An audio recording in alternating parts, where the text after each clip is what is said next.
تذکرہ امام حسین میں کربلا کے بعد کیا ہوا؟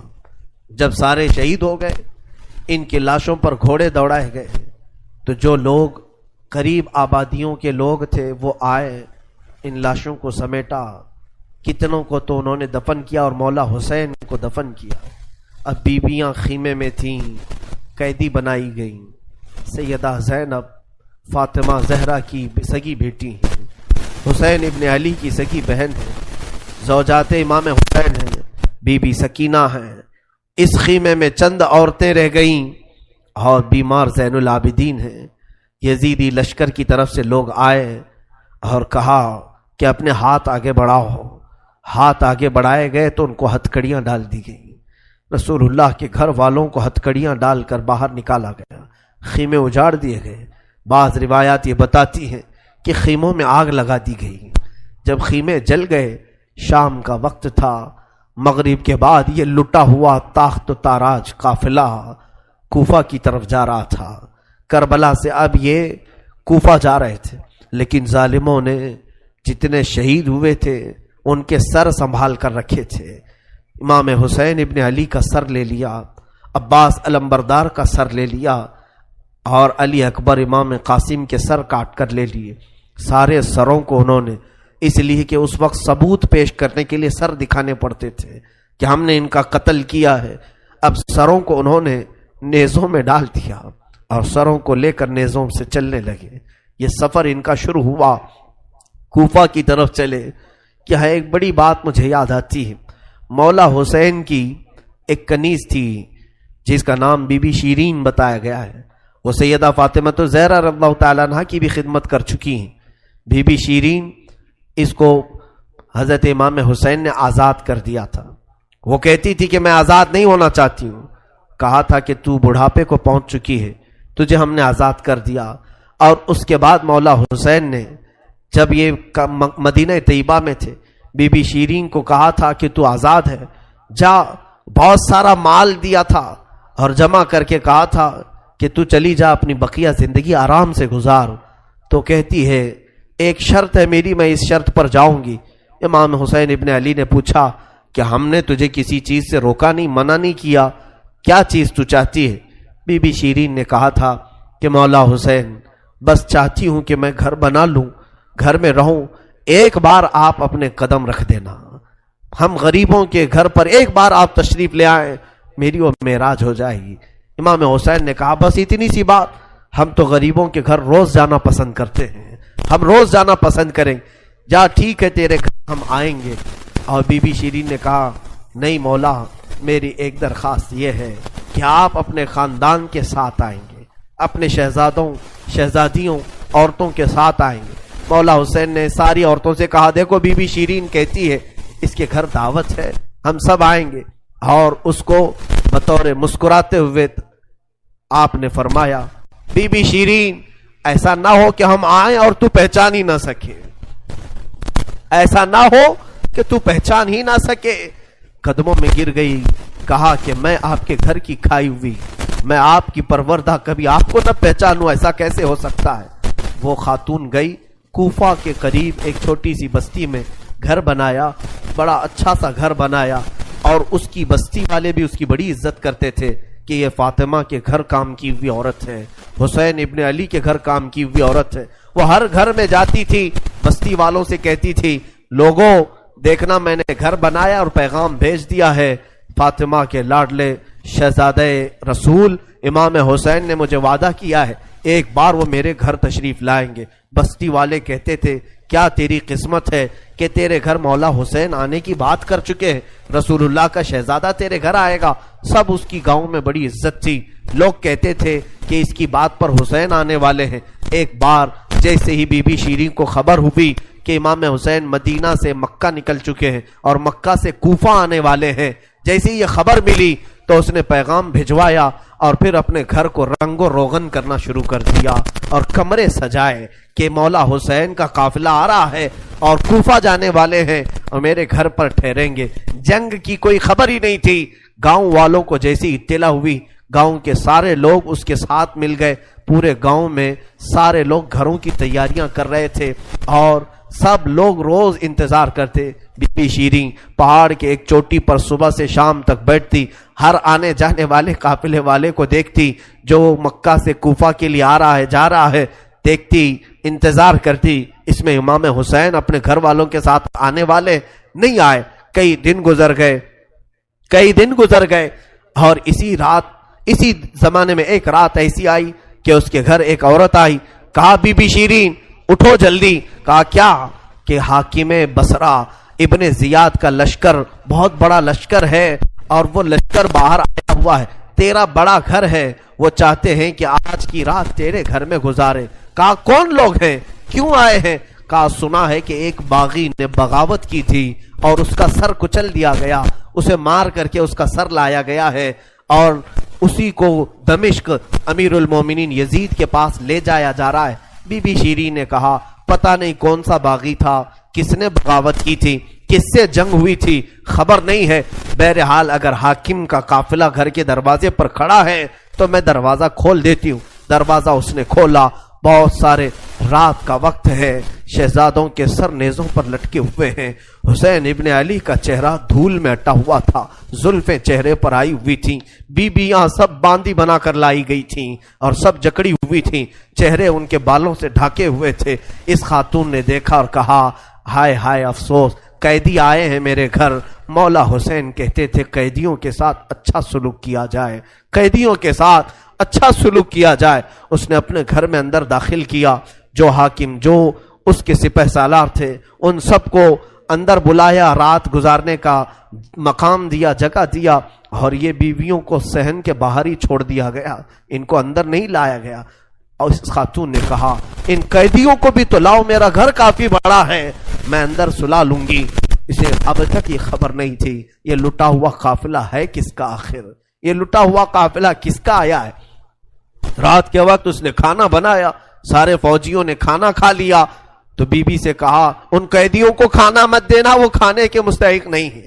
اس نے چلا کر کے کہا دیکھو ہمارا دستور یہ ہے کہ میں فاطمہ کے گھر کام کر چکی, وہاں فاقے تو رکھتے تھے لوگ, گھر میں فاقہ تو ہوتا تھا, لیکن باہر آنے والے مہمان کو بھوکا نہیں رکھا جاتا, وہ چاہے قیدی ہوں باغی ہوں جس طرح کے ہوں, مجھ سے جو بن سکے گا میں کھلاؤں گی. اس نے کھانے بنائے اور اس کے بعد لے کر کے آئی, اور اس کے بعد کھانا جب سیدہ بی بی زینب کے پاس رکھا تو بی بی زینب نے اپنے دونوں ہاتھ دکھائے جو پیچھے بندھے ہوئے تھے. اس خاتون نے بی بی شیریں نے کھولا اور ان کے بالوں سے چہرہ ڈھکا ہوا تھا, اور اس نے کھانا پروسا کہ کھا لو بیبیوں کھا لو. تو بی بی زینب نے پکار کر کے اپنے بھائی کا نام لیا, یا حسین ابن علی. تو بی بی شیریں چونک اٹھی, یہ نام تو کیوں لے رہی ہے, یہ نام تو میرے آقا کا ہے جس کی میں باندھی تھی, میں خدمت گزار تھی, یہ نام تو کیوں لے رہی ہے. بی بی زینب کہتی ہے بی بی شیریں کیا ہم نے تجھے پہچان لیا, بابا نہیں کہتے تھے کسی دن ہم گھر پر آئیں اور تو پہچان ہی نہ سکے. یہ جو اونچے نیزے پر سر دکھ رہا ہے تیرے آقا مولا حسین کا سر ہے, اور یہ علی اکبر کا سر ہے, یہ قاسم کا سر ہے. بی بی زینب پکارتی گئی. بی بی شیریں نے دیکھا اور پکار کر کے کہا مولا کیسی مہمان نوازی کا وقت تم نے دیا, کیا اس طرح بھی کوئی مہمان بنتا ہے کسی کے گھر. اور یہ کہتی ہوئی غش کھا کر گر پڑی, اس پر پانی ڈالا جاتا, وہ اٹھتی پھر غش کھا جاتی, بے ہوش ہو جاتی. سچ کہا تھا مولا حسین نے, اے بی بی شیریں ہم تو وعدہ کیے ہیں آ کر رہیں گے, کہیں ایسا نہ ہو کہ تو پہچان ہی نہ سکے. سچ کہا تھا مولا حسین, آپ اس حالت میں میرے گھر آئے کہ میں پہچان نہ سکی, کیونکہ وہم و گمان میں بھی نہیں تھا کہ فاطمہ کے لاڈلے کا کٹا ہوا سر کبھی گھر آ سکتا. وہ غش کھا کر کے گر گئی. روایات میں ہے صبح جب اٹھا لوگوں نے, فوجیوں نے اٹھ کر کے دیکھا تو بی بی شیریں کا جسم ٹھنڈا پڑ چکا تھا, اس کی روح نکل چکی تھی. غم حسین میں لوگوں کی جانیں چلی گئی. یہاں آج دو آنسو ہمارے نکلتے ہیں تو لوگ ہمیں بولتے ہیں, غم حسین میں لوگوں کی روح نکل گئی. جو اصلی محبت کرنے والے تھے وہ دنیا سے ہی رخصت ہو گئے. مولا حسین کی محبت کرنے والی بی بی شیریں دنیا میں نہیں رہی. کہا آخری جملے اس کے یہ تھے، گھر بڑی آن شان سے اس لیے بنایا تھا کہ ایک بار مولا قدم رکھیں گے. اب انہوں نے قدم رکھ دیا تو اب جینے میں کوئی مزہ نہیں ہے، اب میری زندگی کی تمنا پوری ہو گئی ہے.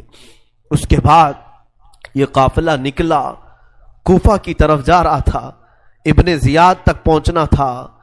حاکم بصرہ، حاکم کوفہ عبید اللہ بن زیاد کے پاس یہ قافلہ جانے سے پہلے کئی منزلوں پر رکا. دوسری رات آئی تھی. دوسری رات ایک گرجا گھر کے پاس ان کا قیام ہوا. وہ ایک عیسائی کا گرجا تھا، وہاں پر قیام ہوا. عیسائی نے دیکھا کہ بہت سارے کٹے ہوئے سر آئے. اس نے بھی اپنے چرچ میں رکنے کی اجازت دی تھی. ہائے افسوس، عیسائی بھی رحم کھا رہے ہیں. کیسے وہ مسلمان تھے جو رسول اللہ کے گھر والوں پر رحم نہ کھا سکے. عیسائی نے وہاں پر رکنے کی اجازت دی. اس کے بعد کہا، رات کو اس نے کہا کہ یہ جو سروں پر، یہ جو نیزوں پر سر ہیں، کیا یہ ہمیں ایک رات کے لیے دو گے؟ لوگوں نے کہا لے لو لے لو، لیکن امانت کے ساتھ واپس کرنا کہ یہ ہمیں دمشق پہنچانا ہے. اس نے سر حسین کو لیا، دھول کو صاف کیا، اس لیے کہ اسے دور سے ہی اس چہرے میں کچھ چمک نظر آ رہی تھی. اس عیسائی راہب نے رات کے وقت دیکھا، ایک تخت پر رکھ کر کے سر حسین کا غور سے مطالعہ کرنے لگا اور اپنی پرانی کتابوں سے ملانے لگا. پرانی کتابیں پڑھتا تھا اور چہرہ دیکھتا تھا، بار بار دیکھتا تھا. پھر چیخ کر کے کہا، ہاں میں اپنے مقام کو پہنچ گیا، اس لیے کہ مقدس کتابوں میں لکھا ہوا ہے نبی کے آخری نبی کا نواسا ظلمن قتل کیا جائے گا اور اس راستے سے جائے گا، اور یہاں کی گرجا میں اگر رکے تو گرجا میں جو خدمت گزار ہے وہ اس کی خدمت کرے، مولا اسے جنت عطا کرے گا. وہ عیسائی راہب کہتا ہے وہ چہرے میں ساری علامتیں جو کتابوں میں لکھی یہی ہیں. وہ ایمان لے آیا، کلمہ طیبہ پڑھا، اسلام قبول کیا. رات میں اس کی دنیا بدل گئی. میرے عزیزو، اسی کو کہا جاتا ہے اسلام زندہ ہوتا ہے ہر کربلا کے بعد. حسین کے انتقال کے بعد بھی اسلام پھیل رہا، ایمان دوسروں کو بانٹ رہے ہیں. صبح تک اس گرجا میں رکے، پھر دن پورا گزارے اور شام کے وقت ٹھنڈے وقت میں کوچ کرنے کا ارادہ کیا اور سر امام حسین جو ان لوگوں نے نیزے پر لیا تھا اس کو ایک جگہ گاڑ دیا اور اس کے بعد اپنے پانی وغیرہ کے استعمال کے بعد قافلے کو کوچ کرنے کا حکم دیا. قافلہ آگے چلا، لیکن جو فوجی آتا سر حسین کو اٹھانے کے لیے نیزے پر، وہ تو ہلکا ہو چکا تھا لیکن وہ زمین میں ایسا گڑ چکا تھا کہ اٹھتا نہیں تھا، کسی سے ہل نہیں رہا تھا. بہت لوگوں نے کوشش کی. پھر آ کر کے انہی ظالم یزیدیوں نے بی بی زینب سے کہا، اے خاتون، یہ تمہارے بھائی کا سر زمین پر ایسا جمع ہوا ہے، ہٹتا نہیں ہے، آگے بڑھنا ہے ہمیں، یہ ہٹتا نہیں ہے. بی بی زینب نے غور سے دیکھا اور کہا، قافلے میں دیکھ لو سب ہیں یا نہیں، قافلے میں سب ہیں یا نہیں. دیکھا گیا تو بی بی سکینہ قافلے میں نہیں تھی، قافلے میں موجود نہیں تھی. بی بی زینب نے کہا، وہ میرا غیور بھائی ہے، اپنے خاندان والوں کو چھوڑ کر کہیں جاتا نہیں تھا، اپنی بچی کا غم ہوگا، آگے نہیں بڑھتا، تلاشو سکینہ کہاں ہے. لوگوں نے ڈھونڈنا شروع کیا. پہاڑ کی ایک چھوٹی سی چوٹی پر وہ بیٹھی ہیں اور ایک خاتون کی گود میں بیٹھی ہیں.